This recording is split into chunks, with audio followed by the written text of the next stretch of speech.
She's a Texas alligator lizard. So we have alligator lizards around here that are very, very small in comparison.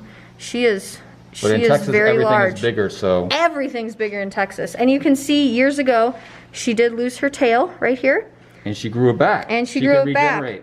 It should be about 6 inches longer than it is right now. Now, did she just drop her tail because she thought somebody was grabbing her? Or? So when we got her, it had already come off. So I don't know exactly what happened, but she has had no trouble growing it back. But they can grow back their tails. Pretty cool. Mm-hmm. And you can see that she has a little fold of skin going along the side of her body. And when she has a really big meal, that unfolds. So she's got the like expansion pack. So like, hey, yeah, she can loosen her belt. Loosen her belt. And a good way to determine how healthy an alligator lizard is by looking at how fat her tail is. She's got a fat tail. She's look at that tail. She likes to eat. Her favorite meal is mealworms, and she does enjoy roaches and black fly larvae and crickets. Very cool. And about how old is she? She, I would say, is about 10 years old. Yeah, she was an adult when I came here 5 years ago. Okay, calm down. She's like, I've been nice up to this point. I know, now she's getting a little jittery. Now that you talk about how fat my tail is. Oh, it's okay. All right, let's go back. Come on. I know. Time to go back. Okay. You're going in the wrong direction. There we go. That's not back. Don't come out. There she goes. Dive under the leaves. A little bit there. Oh yeah, perfect camouflage. She goes.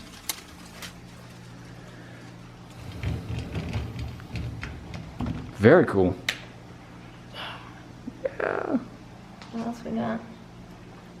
Oh, you can see him staring at you. Oh, look at him. He looks like a stick.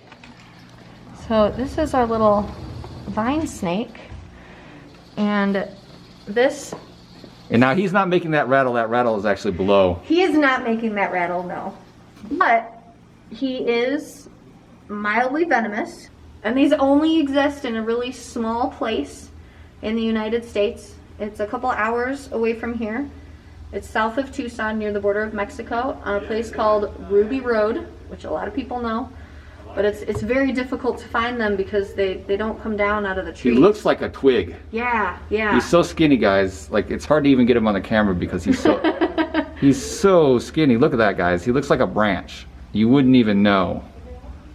I mean, if you were a predator looking for this guy, you wouldn't get him. You're saying that he primarily feeds on insects. Lizards. Oh, he primarily feeds on lizards. Yep. Now, these must be really small lizards. Even in captivity, he only eats lizards. The larger species that come really? from So so when you have to feed him, you're only feeding him lizards. We have a little colony, a little breeder colony of lizards in the back, and he only eats lizards. Yeah, there are some species of vine snakes that do take mice, like ones from Asia, but this one specifically does not do that. And you said these guys are mildly venomous, so what would happen if you did get bit by one?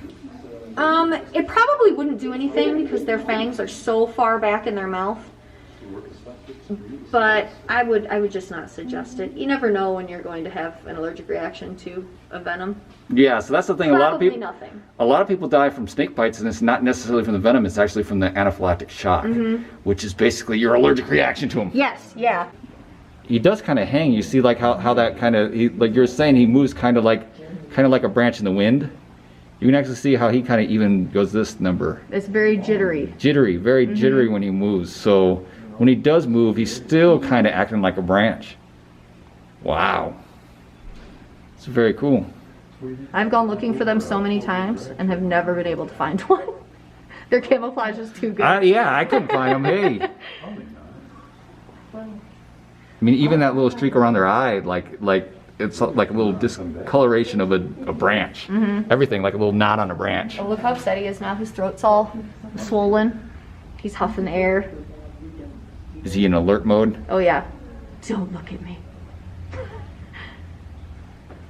Very cool. Thank you so much for showing him to us. Yeah. Yeah. I wish he would start to tongue flick. The really neat thing about them is that they don't spread their fork when they tongue flick. They flick it like this, not like this. So when they're hunting, they'll flick the tongue without spreading their fork. Cool. Which is bonkers to me. No, so you guys were wondering who was rattling underneath us. Right down here, this guy. This little dude, this little Western Diamondback. I mean, he's not so little. Yeah, he's not little. Why are we calling him little? Call me little. Everyone's my little baby. There he goes. Yeah, he's got a nice rattle. Yeah, every snake is a little bit different. Individually, some are higher anxiety, some are lower anxiety. He's a little bit crankier than some of the other Western Diamondbacks that we have here.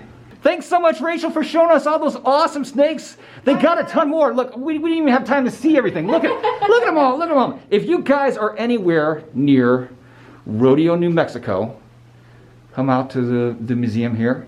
Chiricahua Desert Museum. Right there. And check out all these cool snakes. And you guys got museums. You got some other stuff too here too. We do. We have a botanical garden, and we also have the Apache Museum next door. Very cool, guys. I'm going to go ahead and tag their Facebook page in this post. And so you guys can go out and follow them. And if you're ever in the area, go check them out. Thank you so much. Bye.